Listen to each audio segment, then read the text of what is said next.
le racisme monte dans notre société depuis plusieurs années. Moi qui suis élu de Saint-Denis, où il y a 130 nationalités, donc on parle toutes les langues. Ce qui caractérise les habitants de ma ville, c'est pas l'enfermement de chacun dans son identité nationale ou communautaire. Ce que nous sommes est un tout, le produit de la lente sédimentation des siècles et de la bousculade des cultures. C'est juste la France d'aujourd'hui. Et vous ne pouvez pas ignorer, surtout en étant journaliste, quand même la musique médiatique qui montre matin, midi et soir, non pas les intégristes musulmans, mais les musulmans. Être traité comme un paillasson tous les jours par Éric Zemmour qui vient s'essuyer les pieds sur la population, c'est un appel à la haine qui est insupportable. Ce sont d'abord nos compatriotes issus de l'immigration, certains depuis 3, 4 ou 5 générations, qui sont la cible d'un tel discours. La femme musulmane a la double peine, c'est-à-dire celle qui est réservée aux femmes dans notre société. Et si vous ajoutez à cela les discriminations à l'encontre des populations immigrées, eh ben, c'est la double peine. Et la mosquée de Pantin, on la ferme en raison notamment de 2 personnes.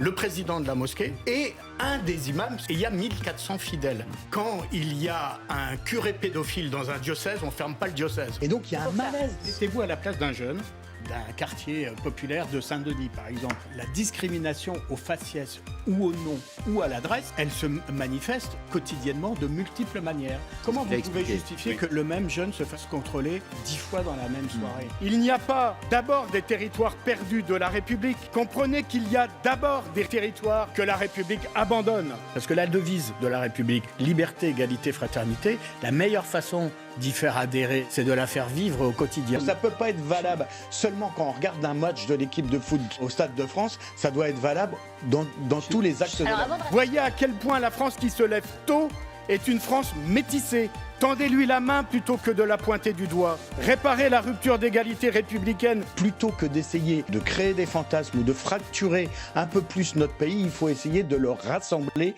et lui donner un destin commun à l'ensemble de cette population.